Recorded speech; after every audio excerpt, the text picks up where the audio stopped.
Shalom a todos, sean bienvenidos a este estudio sobre las curiosidades de la Parashá. Esta semana estudiaremos la Parashá llamada Tzav, que traduce ordenanza. La definición del nombre de esta porción de la Torá la vimos hace poco en un video pasado, exactamente en la Parashá Tetzavé, que está compuesta por la misma raíz. Esta es la palabra Tzav, que significa mandamiento, ordenanza, mandato, citación. De esta raíz también sale la palabra mitzvah, estatuto, ley, mandamiento, mandar, mandato, mensaje, orden, palabra, precepto. Obviamente la Parashá Tetzavé y la Parashá Tzav, que es la que estudiaremos esta semana, tiene mucho que ver, pues la Parashá Tetzavé nos estaba preparando para este momento. En esa Parashá estudiamos el tema de las vestiduras de los Kohanim. Así que si no has visto ese video, te invitamos a que lo veas para que puedas entender un poco más este estudio. Sabemos que todas las parashot se unen, se entrelazan, avanzan y nos enseñan la Torá aplicable en nuestras vidas. Por eso es nuestro deber estudiar los conceptos básicos de cada porción para poder avanzar con un entendimiento más amplio de la escritura. Así que te invitamos a que no solo veas este video, sino que lo uses como material de estudio. Estudia cada verso, detente, pausa, escribe, toma apuntes. El resultado que esperamos con estos videos no es que te entretengas un rato, sino que encuentres en estos mismos un contenido de valor que lo puedas aplicar en tu vida. Como les venía diciendo, las parashot están unidas, llevan una continuidad, no solo en su narrativa, sino que también te van aportando las bases fundamentales para que cuando llegues a la cúspide, al resultado final, puedas unir todas las piezas y entender el gran propósito del estudio semanal. En la Parashá Tetzavé estudiamos las vestiduras sacerdotales y en esta vemos el desarrollo sacerdotal frente al proceso de acercamiento por medio de ofrendas o sacrificios. Tema que vimos hace una semana. El sumo sacerdote, una vez entraba al lugar santo a presentarse con Elohim para la reconciliación con su pueblo, tenía que hacer un protocolo diferente según fuera el caso. Estaba el Olá, que lo suelen traducir como holocausto, pero realmente traduce ascender o subir. Tenía como finalidad manifestar la sumisión del hombre ante Elohim, aunque podía expresar acción de gracias, petición e incluso expiación. El nombre Olá viene dado porque se quemaba la víctima y ésta ascendía en forma de humo. De esta palabra sale la palabra Aliyah, que es el escalón ascendente de conocimiento diario que nos acerca a su majestad, el Rey del Universo. Había también dos tipos de sacrificios expiatorios. El hatat, que era por el pecado, para pedir la absolución, y se entregaba al sacerdote la piel y la carne. Específicamente, este se efectuaba en Yom Kippurim, cosa que ya explicamos en el video sobre esta fiesta. El otro sacrificio de expiación se llama Asham, que era por la culpa, cuando el pecado exige restitución. También estaban las ofrendas de paz, en hebreo llamada la ofrenda shlamim. Esta palabra es la forma plural de la palabra shalom, es decir, que también podemos traducir este tipo de ofrendas como la de las paces o la de hacer las paces. Las ofrendas de paz eran de tres tipos: la de alabanza, en cumplimiento de algún voto, y voluntarias, eran sacrificios de alianza. Por último, y no menos importante, estaba la ofrenda minjá, un tipo de ofrenda que no era animal, sino vegetal, y el significado de esta era manifestar la dependencia de Elohim, que todo lo que tenemos en la tierra viene de él. Este tipo de ofrenda se ofrecía del producto de la tierra, vegetales, sémola, harina, aceite, añadiéndole sal y poniendo encima incienso. A veces se acompañaba con vino. Si se entregaba pan, se hacía sin levadura porque esta representa el pecado. Obviamente esto es mucho más profundo y de aquí se desprenden demasiadas enseñanzas sobre nuestro acercamiento actual al Rey del Universo. Recuerden que todo lo que se hacía en el tabernáculo era una sombra de lo que vendrá, es decir, que no podemos acercarnos a Elohim de cualquier manera. Siempre debe haber un protocolo, buscarlo a Él, entrar en su presencia de la manera adecuada según el propósito.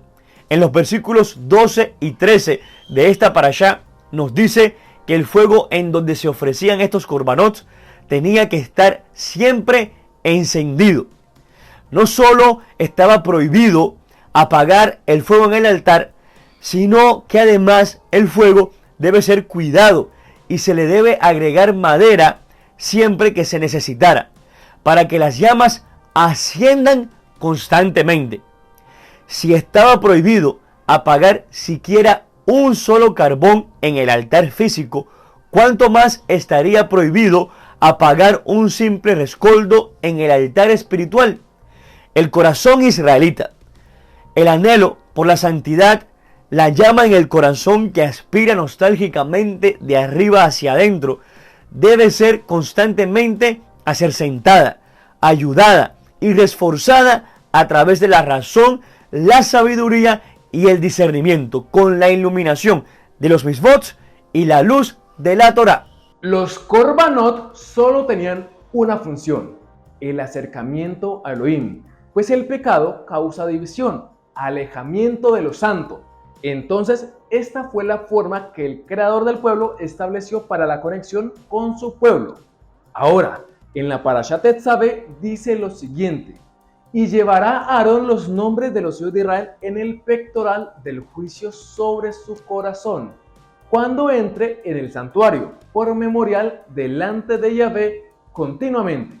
Es decir, que el sumo sacerdote, cada que entraba al lugar de reunión, llevaba consigo ese pectoral, que tenía una piedra por cada tribu de Israel, es decir, que tenía 12 piedras. Pero realmente el Cohen Agadol no entraba con el pectoral del juicio. Sí entraba con un pectoral, pero no del juicio, pues el pueblo no se enfrentaba a un juicio, sino a una reconciliación por medio de protocolos santos de purificación. El término pectoral del juicio está totalmente alejado de su significado hebreo. El término hebreo es Hoshen Mishpat, el pectoral del Mishpat. Y una vez más encontramos una conexión con otra parashá, con la parashá Mishpatim, que si no la has visto te la recomendamos. Ahí explicamos que los Mishpatim son los llamados mandamientos con alma, pues son los que tienen que ver con las relaciones interpersonales del pueblo mismo. Teniendo en cuenta esta definición, podemos entender por qué el sumo sacerdote llevaba este pectoral del Mishpat encima de su pecho, en su corazón, con una piedra por cada tribu de Israel. Porque todo se trata de la reconciliación con nuestro Elohim. Con esto cobra más sentido las palabras de Yeshua cuando le preguntaron: ¿cuál es el mandamiento más importante? Yeshua le contestó: el primer mandamiento de todos es: escucha, oh Israel, Yahvé nuestro Elohim, Yahvé es uno, es Ejad. Ama a Yahvé tu Elohim con todo tu corazón, con toda tu alma, con toda tu mente y con todas tus fuerzas. Pero hay un segundo: ama a tu prójimo como a ti mismo. Ningún mandamiento es más importante que estos. El maestro de la ley le dijo: muy bien, maestro, es verdad lo que dices. Hay un solo Elohim y no hay otro fuera de él. Y amar a Elohim con todo el corazón, con todo el entendimiento y con todas las fuerzas, y amar al prójimo como a uno mismo, vale más que todos los holocaustos y todos los sacrificios que se queman en el altar. Al ver Yeshua que el maestro de la ley le había contestado con un buen sentido, le dijo: no estás lejos del reino de Elohim. Yeshua, la Torá viviente, sabía de qué estaba hablando. La Torá y los profetas se resumen a amar a nuestro Elohim con todo nuestro ser y amar a nuestro prójimo como a nosotros mismos. ¿A qué viene todo esto? En medio de la enseñanza de Yeshua, él dice referente a las ofrendas lo siguiente: por tanto, si traes tu ofrenda al altar y allí te acuerdas de que tu hermano tiene algo contra ti, deja allí tu ofrenda delante del altar y anda, reconcíliate primero con tu hermano y entonces ven y presenta tu ofrenda. Ponte de acuerdo con tu adversario pronto, entre tanto que estás con él en el camino. No sea que el adversario te entregue al juez y el juez al alguacil y seas echado en la cárcel. Es que imagínense al israelita con su ofrenda. con su corbán, su acercamiento a Elohim llegando donde el sacerdote. Este estaba vestido con sus vestiduras sagradas y en ellas tenía el pectoral del Mishpat, con las 12 piedras de los 12 hijos de Israel, con la remembranza sobre su pecho que expresaba la unidad del pueblo mismo, recibiendo una ofrenda de alguien que no estaba en unidad con su hermano del pueblo. Realmente no tiene sentido alguno. Amarás a tu prójimo como a ti mismo. Porque ¿cómo puedes amar a Elohim que no ves aborreciendo a tu hermano que sí ves?